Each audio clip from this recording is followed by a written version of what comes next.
ایک زمانے میں ہم سمناباد میں رہتے تھے، لاہور میں ایک جگہ ہے سمناباد، وہ نیا نیا آباد ہو رہا تھا، اچھا پوش علاقہ تھا. وہاں ایک بی بی آ کے رہی، ایک بڑی خوبصورت بہت ہی ماڈرن قسم کی ایک بیوہ عورت، بڑی نو عمر، اس کے 2 بچے تھے.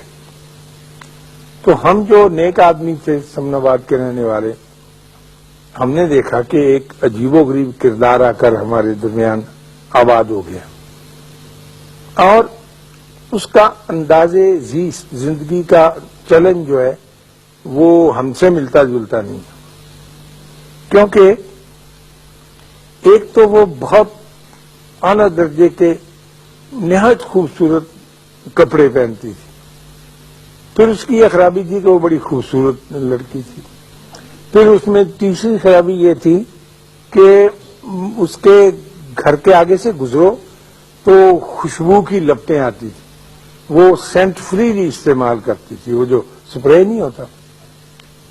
اس کے جو 2 بچے تھے خواتین و حضرات، وہ گھر سے باہر بھاگے پھرتے ہوتے تھے عام جگہوں پر، اور کھانا گھر پہ نہیں کھاتے تھے، لوگوں کے گھروں میں چلے جاتے تھے، اور لوگ ان کو کچھ دے بھی دیتے تھے اور وہ کھا بھی لیتے تھے.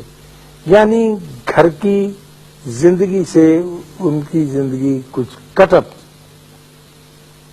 اور یہ ہم نے دیکھا کہ اس خاتون کو کچھ عجیب و غریب قسم کے مرد بھی ملنے آتے تھے.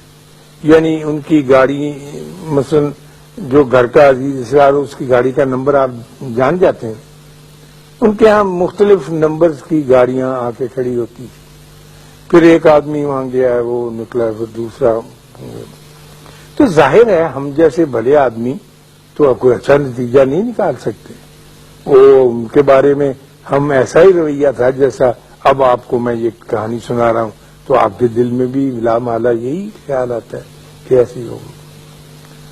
تو ہمارے گھروں میں آپس میں جمعے کے وقت مسجد میں بھی چمے گوئیاں ہوتی تھی کہ یہ کون آ گیا ہے جو ہمارے اس علاقے میں آ کر آباد ہو گیا. مزیدار، بہت محنت اور توجہ سے اس قسم کے چمٹی سے گیدڑ نکالتے رہتے. تو ایک دن وہ گئی، اچھا، اور لیٹ کے صوفے کے اوپر میں دیکھتا تھا، کھڑکی تھی بڑی ساری جو گھروں نے لیا، وہ ناول جاسوسی پڑھتی رہتی، کوئی کام نہیں کرتی تھی یار، کہ چولہا چونکا ہو. بچوں کو کئی دفعہ کہتی تھی کہ نکل جاؤ نکل جاؤ. تو ایک دن وہ گر گئی سبزی کی دکان پر، تو اٹھا کے لوگوں نے چھینٹے وینٹے مارے تو لا کے رکھا. تو 3 دن کے بعد وہ فوت ہو گئی، اچھی صحت میں تھی.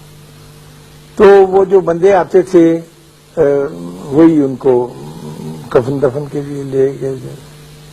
تو پتہ چلا کہ وہ ایک جو بندہ ان کے ہاں آنے والا تھا وہ ان کا فیملی ڈاکٹر تھا، جو اس کی حفاظت پر، دیکھ بھال پر مامور تھا.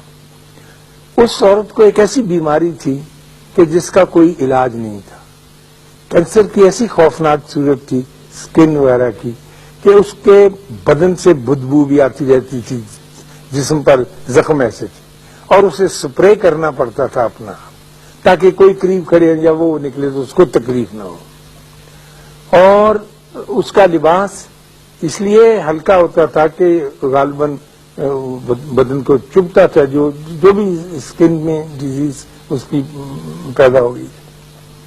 دوسرے اس کے گھر آنے والا اس کا وکیل تھا، جو ہر دوسرے دن آتا تھا، جو اس کی نگہبانی کرتا تھا اس کے حقوق کی، اور جو اس کا خاوند مقرر کر گیا تھا جو اس کے پیسے لا کے دینے. تیسرا اس کے خاوند کا چھوٹا بھائی تھا جو اپنی بھابھی کو ملنے آتا. تو ہم نے اس سے یہ اندازے لگا لیے جو میں نے آپ کے سامنے بیان کیے. اور اس نیک پاک عورت کو جب اس پہ دورہ پڑتا تھا تو وہ بچوں کو دھکے مار کے باہر نکالتی تھی، باہر جا کے کھیلو، باہر جا کے، اور تڑپنے کے لیے وہ اپنے دروازے بند کر کے اندر رہتی. تو میرا مطلب عرض کرنے کا یہ تھا کہ ہم تنقید کا کام یا نقص نکالنے کا کام اللہ پر چھوڑیں، اس نے اس کے لیے ایک وقت مقرر کیا ہوا ہے، وہ جانے اور اس کا کام جانے۔ ہم اللہ کا بوجھ اپنے کندھوں پر نہ اٹھائیں، کیونکہ اس کا بوجھ اٹھانے سے آدمی سارے کا سارا چبا ہو جاتا ہے، چبا سمجھتے ہیں، کمزور ہو جاتا ہے، مر جاتا ہے، ختم۔